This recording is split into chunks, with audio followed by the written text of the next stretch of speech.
তিনটি স্বপ্ন দেখলে বুঝবেন আপনি ধনী হবেন।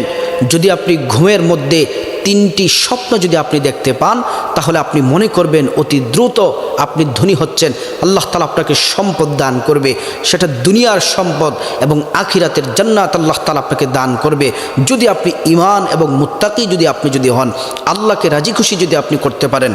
আল্লাহর হাবিব সাল্লাল্লাহু আলাইহি ওয়াসাল্লাম তিনিও কিন্তু স্বপ্ন দেখতেন। আল্লাহর রাসূলদের স্বপ্ন হচ্ছে ওয়াহি, আল্লাহর পক্ষ থেকে ওয়াহি দেখতেন আল্লাহ রাসূল সাল্লাল্লাহু আলাইহি ওয়াসাল্লাম। আর আমভাবে সাধারণ মানুষদের স্বপ্ন তিন ধরনের হয়ে থাকে। একটা হচ্ছে মিনাল্লাহ, আল্লাহর পক্ষ থেকে তার জন্য সংকেত আসে, ভালোর সংকেত আসে। আপনার বিপদের সংকেত আল্লাহ তাআলা মাঝে মাঝে দিয়ে থাকেন। তো সেজন্য সেটা বুঝতে হবে। আপনি যদি রাতের বেলা যদি আপনি অজু করে আপনি যদি ডান কাত হয়ে পবিত্র হয়ে যদি আপনি ঘুমান, আপনি যদি তারপর যদি ফজর নামাজ পড়ার জন্য যদি আপনি যদি নিয়ত করেন, তারপর যদি আপনি ঘুমিয়ে যান, আপনি যদি স্বপ্ন যদি দেখেন, তাহলে সেটা সত্য হওয়ার সম্ভাবনা বেশি থাকে। আর দ্বিতীয় নম্বর স্বপ্ন হচ্ছে, সেটা হচ্ছে শয়তানের পক্ষ থেকে আসে। আপনাকে শয়তান এমন ধরনের আপনাকে স্বপ্ন দেখাবে, উদ্ভট ধরনের আপনাকে স্বপ্ন দেখাবে, যেটা কশ্চিন কালেও সেটা আপনার বাস্তবের সাথে কোনো মিল নেই। তিন নম্বর হচ্ছে, একটা মানুষ সারাদিন যে কাজ করে, যে কর্ম করে, সেই কাজ কর্মের এই সারাদিন কাজ করে খেলাধুলা করে এই স্বপ্নগুলো রাত্রেবেলা দেখে, এটা কিন্তু সত্য নয়। কিন্তু মিনাল্লাহ, আল্লাহর পক্ষ থেকে যদি যেই স্বপ্নটা, সেই স্বপ্নটা কিন্তু সত্য স্বপ্ন। তো যেই তিনটি স্বপ্ন আপনি যদি দেখেন, তাহলে আপনি ধনী হয়ে যাবেন। এক নাম্বার হচ্ছে, আপনি যদি স্বপ্নে যদি দেখেন যে আপনার কন্যা সন্তান জন্মগ্রহণ করেছে, যে আপনার বাচ্চা হয়েছে, সেটা হচ্ছে কন্যা সন্তান।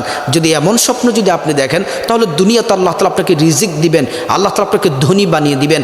আখিরাতে আল্লাহ তাআলা আপনাকে কল্যাণ দান করবেন যদি আপনি ইমানদার হন।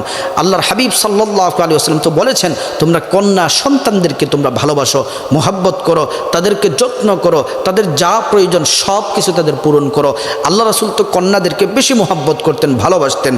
দ্বিতীয় নাম্বার যে স্বপ্নটা হচ্ছে, আপনি যদি ঘুমের মধ্যে স্বপ্নের মধ্যে যদি আপনি দেখেন কাবা শরীফ আপনি তওয়াফ করতেছেন, আপনি কাবা শরীফ আপনি তওয়াফ করতেছেন, এমন স্বপ্ন যদি আপনি যদি দেখেন, তাহলে মনে করবেন আপনার ভাগ্যের চাকা ঘুরে গেছে। আল্লাহ তাআলা আপনাকে রিজিক দিবেন, আল্লাহ তাআলা অতি দ্রুত আপনাকে ধনী বানিয়ে দিবেন। অঢেল টাকা পয়সা ধন সম্পত্তি আল্লাহ তাআলা দান করবেন। পেরেশানি সকল টেনশন থেকে আল্লাহ তাআলা মুক্তি দিয়ে দিবেন। আপনার সংসারে সুখ শান্তি দিয়ে আল্লাহ তাআলা পূর্ণতা দান করে দিবেন।